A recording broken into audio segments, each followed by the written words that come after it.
Hello नमस्कार friends, मारा Rohit Singh. You are watching my official YouTube channel battle for SSC for better preparations.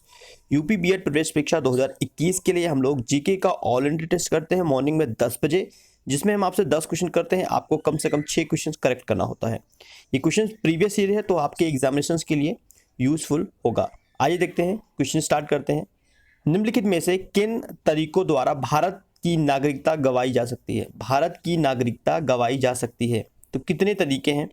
My dear friends, एक तरीका है, दो तरीका है, तीन तरीका है, चार तरीका है।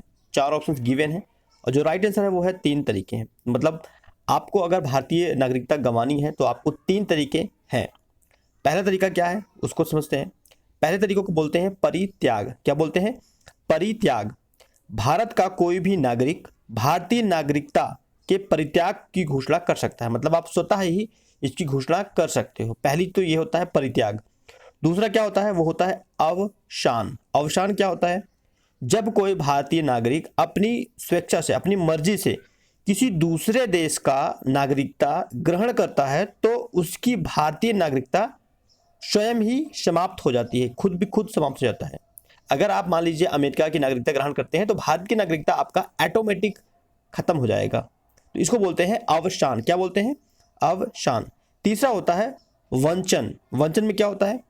भारतीय नागरिकता को प्राप्त करने के लिए अगर आप छल कपट करते हो, किसी गलत तरीके से आप भारतीय नागरिकता ग्रहण भी कर लेते हो और अगर इंडियन गवर्नमेंट को पता चलता है तो वो तरीका भी है कि आपको निष्कासित कर दिया जाता है। ठीक है, ये तीन तरीका है, परित्याग, अवसान, वांछन। ठीक है, तीन तरीके हैं, याद रखेंगे।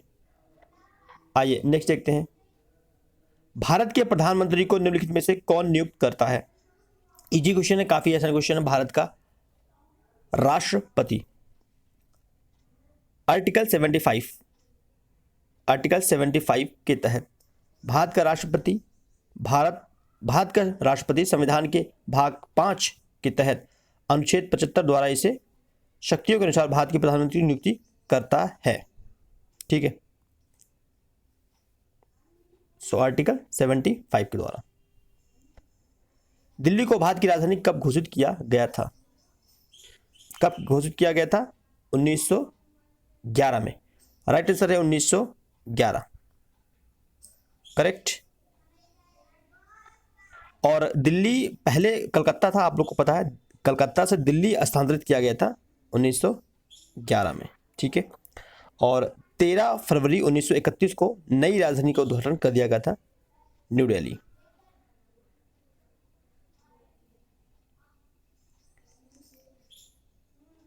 नेक्स्ट देखते हैं।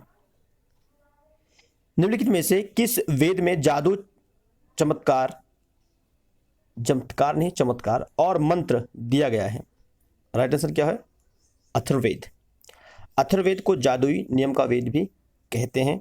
इसमें धार्मिक रीति रिवाज, अंधविश्वास, चिंता के संदर्भ में जादुई तंत्र मंत्र, शैतान के कारण उत्पन्न बीमारियां का उपचार करने हेतु मंत्र, जड़ी बूटी और औषधि के रूप में प्राकृतिक से प्राप्त होने वाली औषधीय खुराकों का वर्णन किया गया है। ठीक है, तो कुल मिलाकर के कहने का मतलब ये जादू, चमत्कार, टोना टुटका जितना भी होता है वो अथर्ववेद से संबंधित है।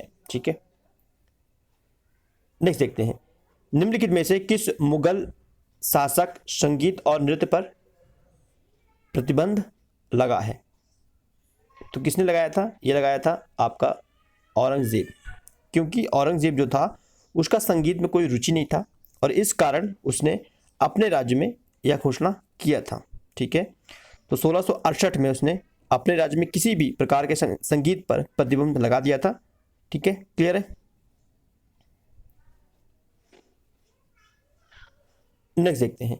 रक्तस्राव, ब्लड का जब बहना, ब्लड के बहने को रोकने के लिए आमतौर पर किस एल्युमिनियम लवण का प्रयोग किया जाता है?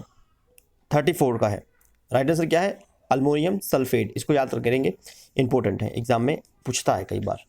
सो एल्युमिनियम सल्फेट का यूज हम लोग करते हैं रक्त के स्राव को रोकने के लिए।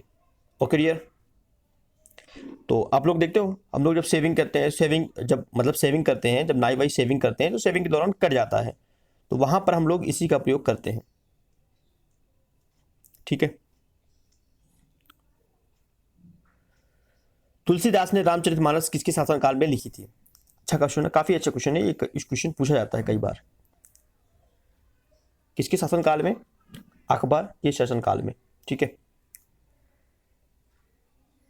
नेक्स्ट देखते हैं 39।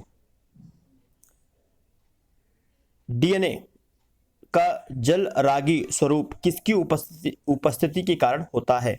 डीएनए का जलरागी स्वरूप किसकी उपस्थिति के कारण होता है? किसकी उपस्थिति के कारण होता है? विभिन्न हाइड्रोजन बंध के कारण होता है। विभिन्न हाइड्रोजन बंध के कारण होता है। आइए नेक्स्ट देखते हैं। किसी वस्तु का बाजार संतुलन संतुलन किससे निर्धारित किया जाता है? किससे निर्धारित किया जाता है? वस्तु की मांग और आपूर्ति। वस्तु की मांग कितनी डिमांड है और उसकी आपूर्ति की शक्तियों का संतुलन। ठीक है, ऑप्शन सेकंड आपका करेक्ट है, बाजार संतुलन।